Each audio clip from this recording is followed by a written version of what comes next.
से भी हो, आपको जो भी नजदीक का पुलिस स्टेशन आता है आप उनको इसके बारे में इन्फॉर्म कर सकते हो। पहली चीज ये है। और दूसरी चीज ये कि अब जब इन्वेस्टिगेशन होगी उस केस की तो आपको क्या होगा, अगर आपका बयान कलमबंद करवाना है तो वो एक लेडी पुलिस ऑफिसर ही करेगी। और अगर इन्वेस्टिगेशन के दौरान किसी जज के सामने आपको इन्वेस्टिगेशन के दौरान अगर जज साहब के सामने आपको बयान कलमबंद करवाना है तो वो भी एक लेडी जज ही आपका बयान कलमबंद करेगी। इन केस वहां पे लेडी जज हमारे पास अवेलेबल नहीं होगी तो उस सूरत में मेल जज ही करेगा, लेकिन एक औरत की प्रेजेंस में उसका होना वहां पे जरूरी है। और जो ये आपका पुलिस के सामने बयान होगा तो वो ऑडियो वीडियो रिकॉर्डिंग के दौरान रिकॉर्ड किया जाएगा। उस चीज की आपको एफआईआर की एक कॉपी भी मिलेगी, वो फ्री ऑफ कॉस्ट मिलेगी। और हम दूसरी बात करते हैं कि यहाँ पे जो है मेन चीज जो लाई गई वो ये कि अगर कोई आदमी किसी औरत को धोखाधड़ी से उसके साथ जिनसी ताल्लुकात करता है और फिर उसको वादा करता है कि उसके साथ शादी करेगा और उसके बाद मुकर जाता है तो उस आदमी को उस चीज के लिए सजा मिलेगी। ये इसमें ज्यादा जरूरी इसके ऊपर ध्यान दिया गया है। और दूसरी ये कि अगर जिनसी ज्यादती होगी एक कम सिन के साथ, जो लड़की 18 साल से कम उम्र की है, तो उस आदमी को उस चीज के लिए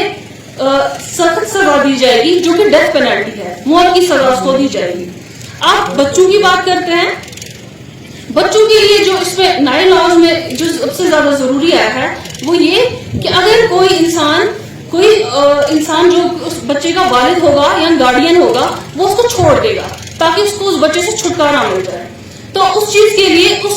इंसान को उस चीज की सजा मिलेगी। और दूसरी चीज ये कि अगर किसी बच्चे को आप लेंगे और उस बच्चे से कोई गलत करवाएंगे किसी एम्प्लॉयमेंट में या कोई भी उसके साथ गलत करवाएंगे, आप कोई भी जुर्म करवाएंगे उस बच्चे से, आपको उस चीज के लिए भी सजा मिलेगी। या अगर आप उस बच्चे के साथ ही कोई गलती करते हैं, उस बच्चे को आप जिनसी ताल्लुकात उसके साथ करते हैं तो उस चीज के लिए भी आपको सजा मिलेगी। पहले इसमें ये था कि पहले एक अगर बच्चा होगा वो 18 साल से कम होगा और वो लड़की होगी, लेकिन अब इसमें जेंडर न्यूट्रलिटी लाई गई है कि अब बच्चा जो है वो लड़का भी है और लड़की भी है। अब जो जेंडर न्यूट्रलिटी की बात हुई है तो इसमें ये चीज इंक्लूड की गई है कि पहले जो औरतें हैं उनकी इफत में खलल जो होती थी वो आदमी करे तो उसके लिए उसको सजा मिलती थी, लेकिन अब ये है कि आदमी भी अगर उसकी इफत में खलल पैदा करता है या औरत भी करती है उस चीज के लिए उस औरत को भी सजा मिलेगी।